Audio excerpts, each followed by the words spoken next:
Bismillahirrahmanirrahim. Assalamualaikum warahmatullahi wabarakatuh. Salam sejahtera, sampurasun.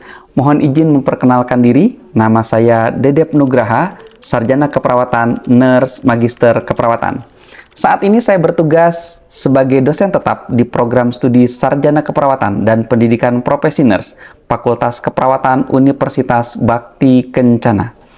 Saya masuk dalam kelompok keilmuan keperawatan dasar dan manajemen keperawatan. Saya konsen pada bidang ini sudah lebih dari 7 tahun.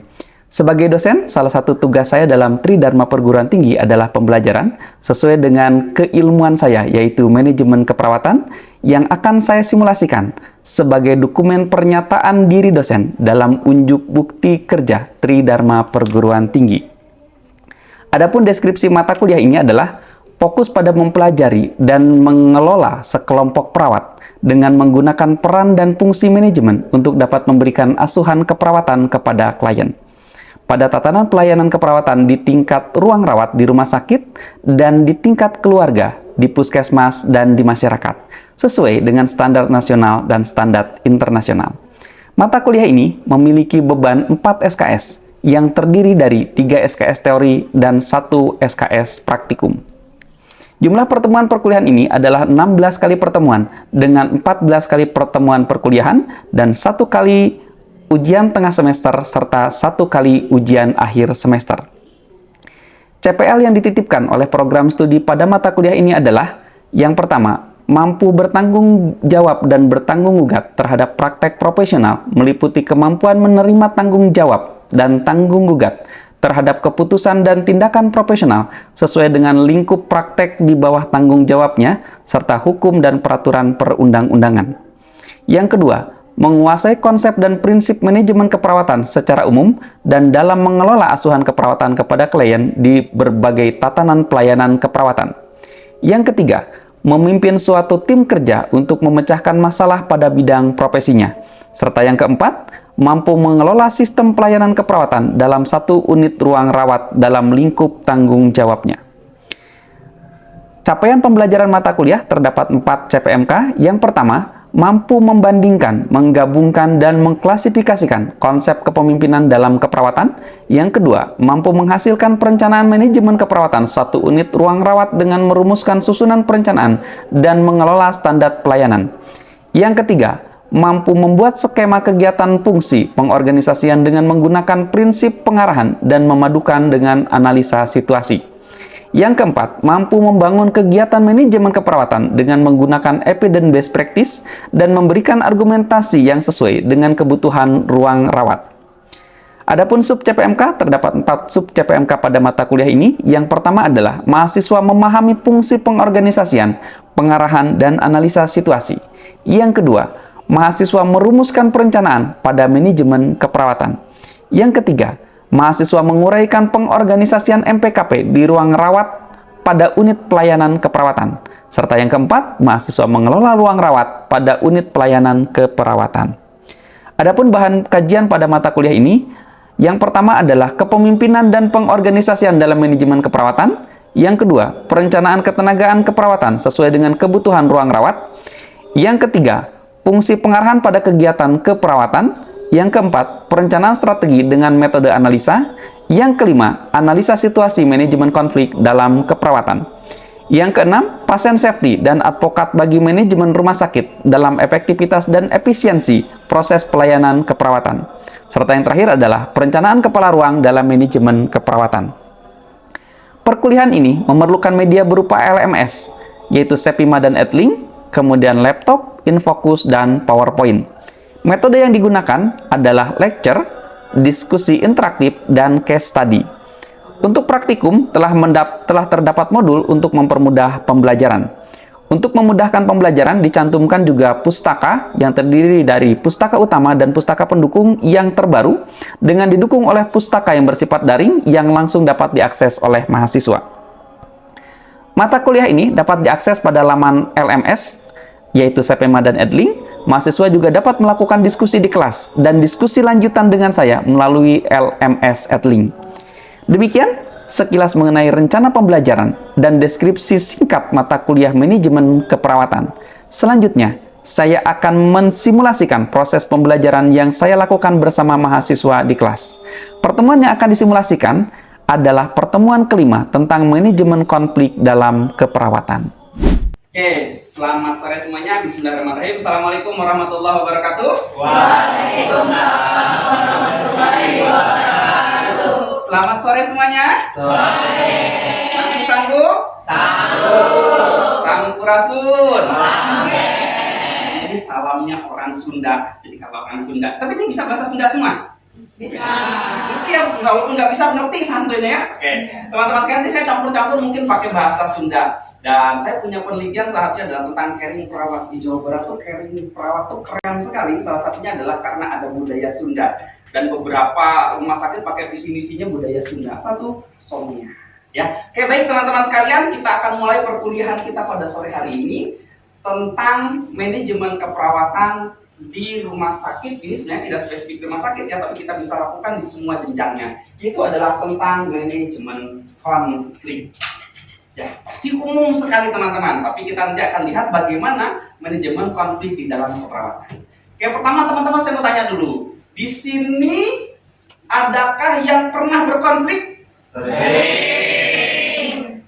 Cocoknya wajahnya kayaknya penuh konflik semua.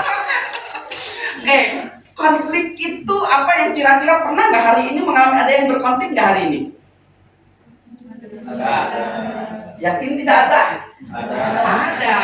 Minimal misalnya nih, teman-teman datang ke kelas saya, kita mau kuliah hari ini. Kayaknya mah pada dia mah sore teh ngebosenin. Mendingan jalan-jalan aja. Konflik bukan itu? Konflik dengan siapa? Diri sendiri itu, teman-teman. Oke, kita mulai dari sini.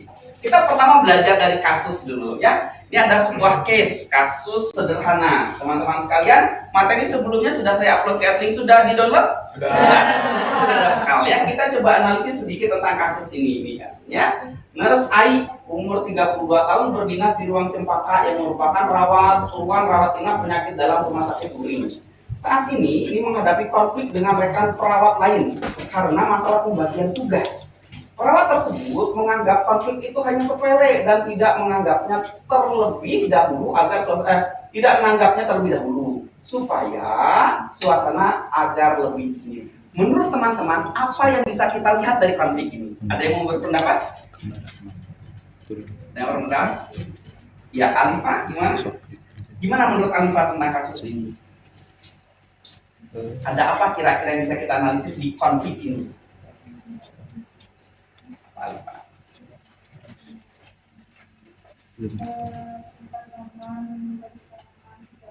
Jadi ada konflik dengan teman sejawat. Kalau di teman-teman berarti dengan teman sendiri ya. Kang, kira-kira naon Kang Amir? Kira-kira apa di konflik ini bisa kelihatan Kang? Konflik saling tidak mau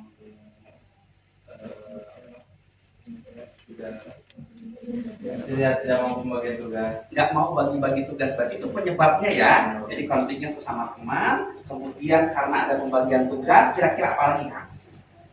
Dari akhir ini waktu itu merasa tidak adil dalam pembagian tugas. Oke, kita sudah lihat dua hal ya. Jadi konflik ini antara siapa dengan siapa dan apa masalahnya. Minimal itu ya. Oke, kita lanjut dulu. Sip. Nah, ini sekarang kita ada gambar ilustrasi tentang konflik yang terjadi. Kira-kira, Dok, ini kira-kira dia nih, Dok. Kira-kira ini konflik siapa dengan siapa nih, Dok? Konflik siapa nih? Diri sendiri. Konflik dengan diri sendiri. Kalau ini kira-kira konflik dengan siapa nih? Dengan saudara, kakak, adik, atau dengan teman ya. Kalau ini konflik siapa nih kira-kira? Jadi atau sangat rawan untuk terjadi. Sendiri. Oke. Ya. Habis itu siapa lagi kira-kira?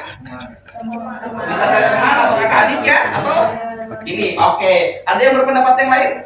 Minimal tiap hari ya. Nggak tiap hari, mungkin setiap saat. Ini, oke, ini. Terus ada yang berpendapat dengan yang ini? Ada yang berpendapat dengan ini? Ada. Oke, baik, kita akan lihat teman-teman sekalian ya. Ini seperti biasa ya, definisi dulu tentang konflik. Apa tuh konflik? Ini awal kata dari bahasa awalnya adalah konfigure atau konfliktum. Artinya kalau ada benturan, kemudian ada tabrakan, ada ketidaksesuaian, pertentangan, perkelahian, oposisi, ada interaksi-interaksi yang antagonis, apa ada pertentangan. Mau saya dengan teman saya beda, Minimal paling gampang bahasa kita ya, nu satu mau makan bakso, nu satu makan soto. Bertentangan?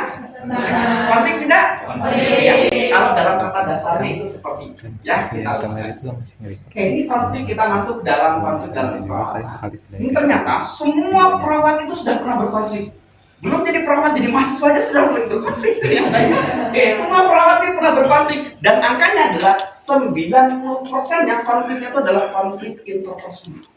Jadi bukan konflik dengan atasan, bukan konflik dengan pasien, tapi ternyata konfliknya itu konflik dengan teman sejawat. Jarang sekali perawat konflik dengan pasien. Soalnya pasiennya kan sudah tidak berdaya, gitu ya. Paling dengan keluarga pasien. Gitu ya. Ternyata ini ada angka yang juga mencengangkan. Perawat ternyata menghabiskan sebagian besar waktunya di tempat kerja. Karena terbayang ya? Pernah praktek di rumah sakit? Pernah. Misalnya shift yang paling pendek, shift pagi. Dari jam berapa? Jam 7 sampai jam 2. Kalau jam 7 masuk, berarti dia harus berangkat dari rumah jam berapa? Kalau di Bandung macet ya. Kemudian selesai jam 2. Jam 2 selesai shift. Ditambah lagi harus operan, kurang lebih 1 jam. Perjalanan pulang lagi 1 jam lagi. Berarti dia menghabiskan waktunya dari 24 jam itu hampir lebih dari 2/3-nya di tempat kerja. Itulah salah satu angka ini muncul. Ternyata semua perawat pernah berkonflik. Lanjutkan ya. Nah, sekarang dalam manajemen keperawatan bagaimana konflik itu? Yang pertama ada asumsi ini. Yang pertama, konflik itu nggak mungkin dihindarin. Ya kan ya? Kakak adik, suami istri dengan teman kerja pasti berkonflik. Maka konflik itu nggak mungkin dihindarin. Bagaimana caranya secara manajemen? Secara manajemen adalah konflik itu harus dikelola dengan baik. Konflik nggak bisa kita hindarin. Masalah nggak mungkin kita hindari. Tapi bagaimana kita kelola dengan baik supaya menghasilkan penyelesaian kualitatif yang berkualitas. Caranya harus kreatif. Jangan cara penyelesaian konfliknya berantem ya terus. Pokoknya saya ingin gebuk dia. Jangan gitu aja. Cari cara yang kreatif. Kumaha we cara kita lomba lah yuk. Kalau konflik biasa yuk kita berantem. Jangan berantem bosan. Gimana kita lomba? Lomba apa? Lomba lari. Gitu ya misalnya. So cari cara yang kreatif supaya apa? Meningkatkan produktivitas. Saya kalau ketemu dengan perawat ada 2 orang berkonflik, saya kumpulkan. Kemudian ini cuk kita cari cara menyelesaikan konfliknya dengan cara sekreatif ini. Ya, nanti bagaimana cara dengan cara kreatif itu justru meningkatkan produktivitas. Sok lombakan 2 orang, kamu berantem wae sok sini. Kita lombakan wae, lomba apa? Lomba pasang infus. Ya, oke lanjut nih. Unsur-unsur di konflik. Nah, ini ya. Ada konflik misalnya ada 2 orang atau 1 ruangan di rumah sakit berkonflik. Kita lihat nih. Ada pertentangan, pasti jelasnya. Kalau tidak ada pertentangan, ngapain ada konflik? Kemudian ada ketidaksesuaian, ada perbedaan. Kemudian ada pihak-pihak yang berkonflik. Ini di ruangan ada apa ini kok kayaknya nggak enakan di ruang sini? Ada konflik pak. Siapa yang berkonflik? Saya tidak tahu kan. Kan jelas tidak jelas ada yang pihak-pihaknya salah. Harus jelas.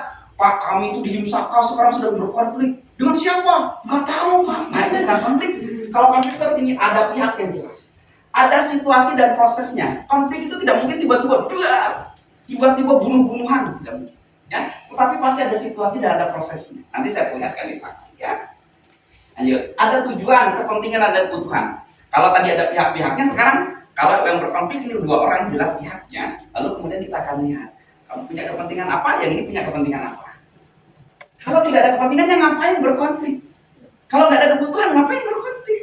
Itu kan ya? Dapat kuncinya. Baik, kita lanjut ke sini. Pandangan tentang konflik. Yang pertama ada 3 aliran. Aliran tradisional. Aliran tradisional itu adalah memandang konflik itu bukan sesuatu yang jelek. Kurang lebih misalnya gini ya, saya kepala ruangan atau direktur rumah sakit. Teman-teman perawat semuanya, saya minta ya pokoknya saya tidak ingin di ruangan ini, di rumah sakit ini ada perawat yang berkonflik. Itu sama dengan orang tua. Dek, kamu kuliah yang baik ya. Pokoknya bapak nggak ingin kamu ada masalah, jangan kelahi, jangan konflik dengan siapapun. Itu aliran tradisional. Pokoknya konflik itu jelek. Ini aliran tradisional. Yang kedua adalah aliran interaksionis. Interaksionis itu adalah konflik itu ya biasa aja. Toh saya bapak teh biasa berkonflik dengan ibu. Kakak biasa konflik sama adik. Saya direktur rumah sakit ya biasa konflik dengan kepala dinas. Saya biasa konflik dengan kepala ruang. Saya biasa konflik dengan dokter. Gitu ya. Jadi ini anggap yang biasa aja. Nah yang terakhir ini yang secara manajemen nanti yang akan dipelajari saatnya ini adalah aliran interaksionis. Kalau aliran interaksionis itu konflik itu justru bagus.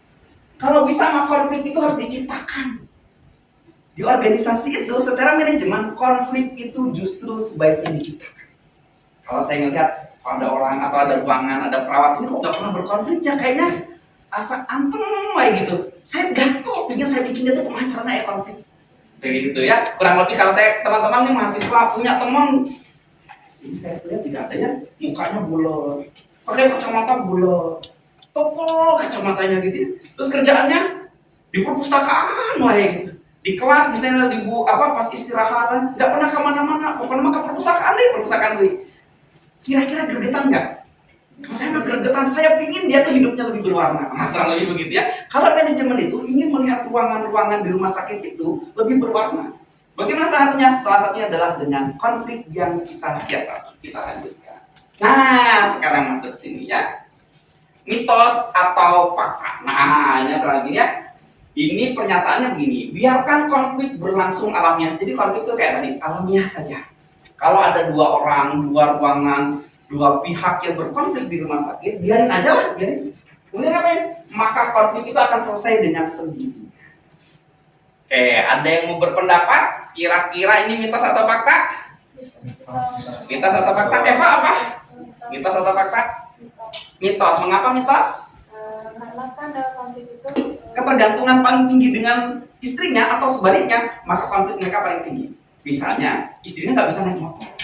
Tiap hari minta jemput sama suaminya. Suatu hari nggak dijemput, konflik. Kenapa? Ketergantungan.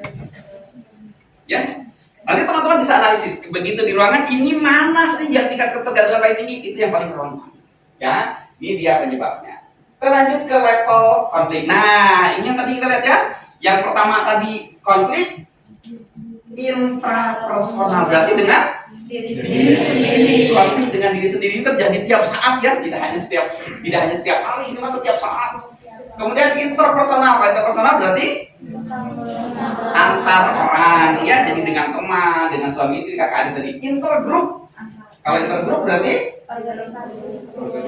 organisasi atau kelompok. Nah, kalau organisasi bawahnya ya, organisasional. Jadi kalau organisasi itu bisa jadi nih antar rumah sakit.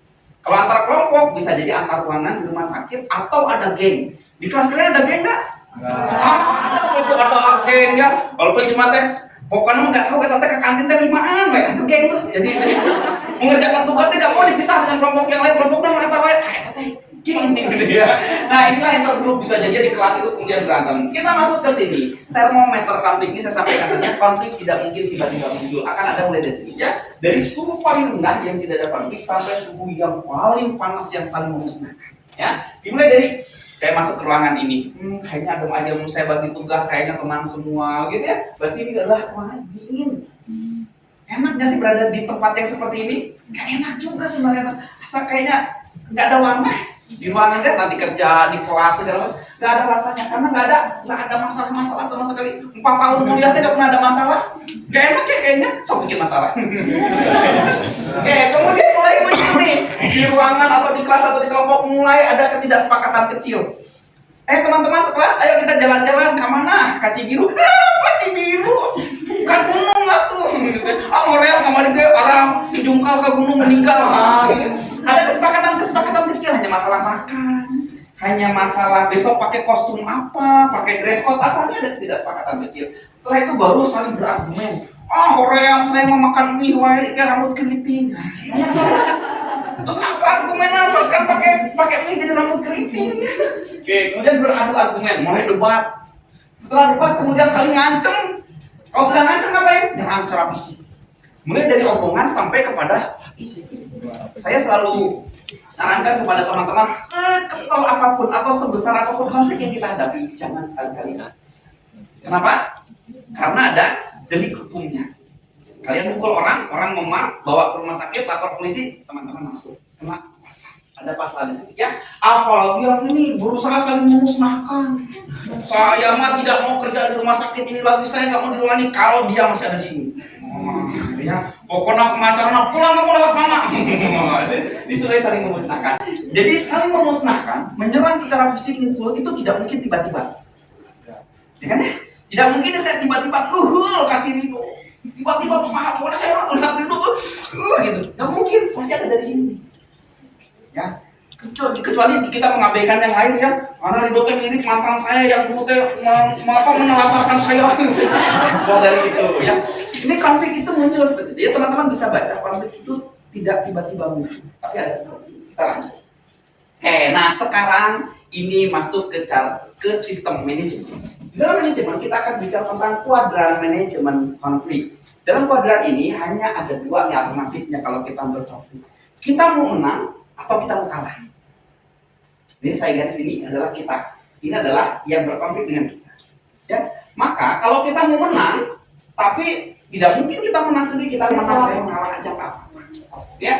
Kemudian kalau ingin dua-duanya, ternyata tujuan juga nggak terlalu penting, kemudian hubungan juga nggak terlalu penting, ya sudahlah kita menghindar saja. Toh saya sama dia juga jarang ketemu, nggak pernah sekelompok, gitu ya biarin aja lah, udah menghindar saja. Diajak makan, dia makan kemana? Udah cicing aja, menghindar atau pergi saja. Udah saya tuh gak duit, ya. Kayak kita menghindar saja. Atau nah ini ya, ini yang selalu dianggap paling baik. Padahal tidak selalu bahwa ini adalah paling baik. Kita berkompromi, berkolaborasi itu bukan bahwa berarti bahwa kita paling baik di sini. Tetapi kita lihat apakah ini tujuannya atau ini hubungan yang paling penting. Kita lihat. Boleh ngalah. Apa ini tuh menghindar ya? Menghindar, ngalah. Kapan tuh boleh menghindar nih? Ya, kalau intinya ada di sini. Masalahnya sepele. Teman-teman boleh ngalah, boleh menghindar kalau masalahnya kecil. Tapi yang besar jangan mengalah. Ya. Terus, ini mengalah, tadi menghindar ya? Yang ini, ini mengalah. Kalau ngalah, ini berarti ini. Ya. Teman-teman masalah mah jangan ngeyel, jangan ngotot. Ya. Kemudian kalau masalahnya tuh jauh lebih penting buat lawan kalau kita ngalah ya. Kemudian menumbuhkan sosial kredit, kemudian mengumumkan kerugian. Sosial kredit itu untuk masa depan. Saya ambil contohnya begini, maksudnya. Misalnya tadi itu masalah tentang pembagian tugas atau pembagian dinas. Biasanya kalau teman-teman kerja di rumah sakit nanti baru lulus kerja di rumah sakit. Salah satu yang paling sakit apa? Kalau lebaran, malam tahun baru, gak pasti disuruh jaga. Pasti. Yang senior minta libur. Minimal adalah hari Minggu. Hari Minggu tuh senior-senior punya libur. Perawat-perawat itu sudah lama. Alasannya apa? Ada saya kan punya anak kecil. Neng kasihan waktu saya mah. Neng kan udah jaga hari Minggu.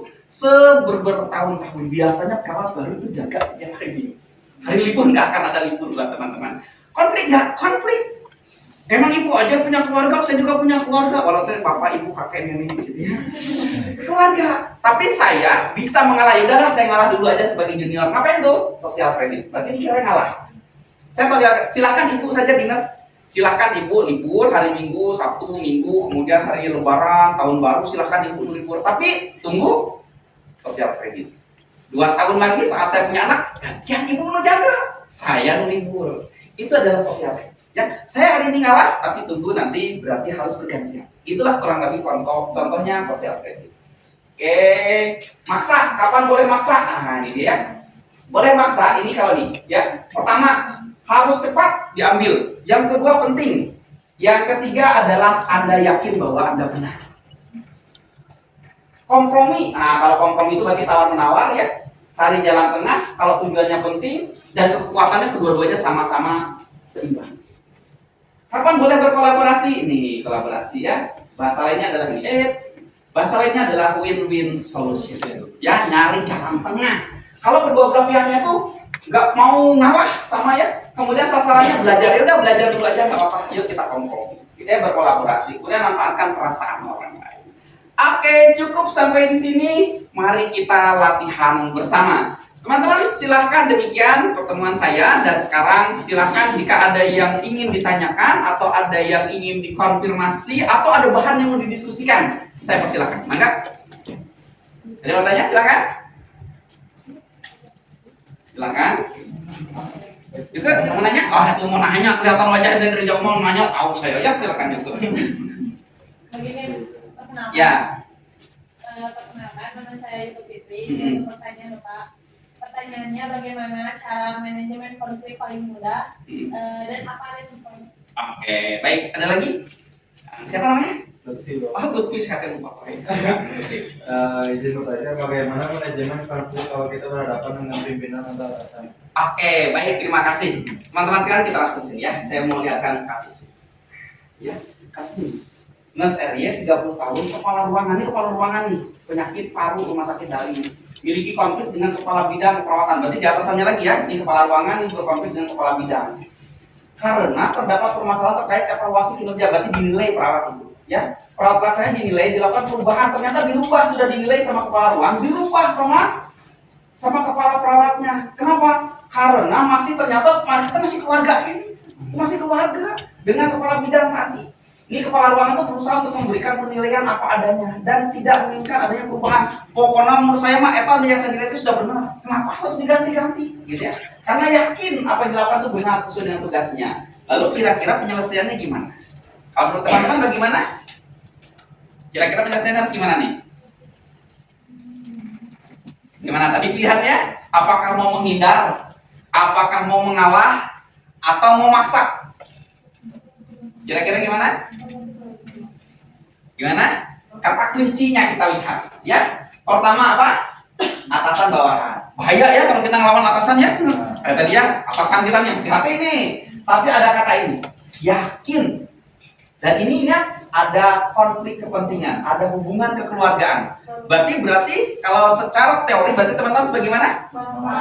Maksa, good. Ya. Bagaimana cara maksanya? Nah, itu nanti ada teknik lagi, ya. Bagaimana kita melakukan negosiasi, mencari mediator. Jangan hanya kita langsung, karena kalau kita langsung, Pak, nggak bisa gitu dong. Ini kan keluarga bapak nggak boleh begitu. Kira-kira habis nggak kita? Habis. Ya tunggu saja waktunya, begitu ya. Tapi kalau kita minta tolong, misalnya ngomong ke perawat senior yang lain, ngomong ke bagian etik, ngomong ke wakil direktur, Pak, kami ada masalah begini-begini. Saya bukan ngadu, tapi mohon saya dimediasi. Kalau dengan pimpinan seperti itu. Ya, teman-teman di organisasi juga begitu, ada dengan ketua kelas, ketua angkatan, ketua organisasi, ketua hima, ketua LK dan seterusnya. Gitu kan? Kalau saya ada konflik dengan dia, aduh gawat nih. Tapi saya yakin saya teh benar. Berarti gimana? Cari mediator, cari dosen, cari senior, cari alumni. Gimana caranya bisa memediasi? Itu pertanyaan siapa? Lutfi ya. Juga tadi gimana pertanyaannya? Saya jadi lupa lagi, maafkan. Pertanyaannya Bapak, bagaimana cara manajemen konflik paling mudah dan apa risikonya? Oke, begitu saya misalnya saya dosen, saya kaprodi misalnya atau dekan. Saya melihat ada konflik dua mahasiswa. Kira-kira penyelesaiannya bagaimana yang paling mudah? Paling mudah? Paling mudah saya pindahin satu. Saya lihatnya satu salah. Ya udah saya salahin deh, kamu salah. Udah kamu saya pindahin. Konfliknya di mana? Di kelas A, saya pindahin ke kelas C. Gitu ya. Kalau saya dekan ada konflik dua dosen, ya udah paling mudah ya udah dosen satu saya pindahkan. Itu sering terjadi.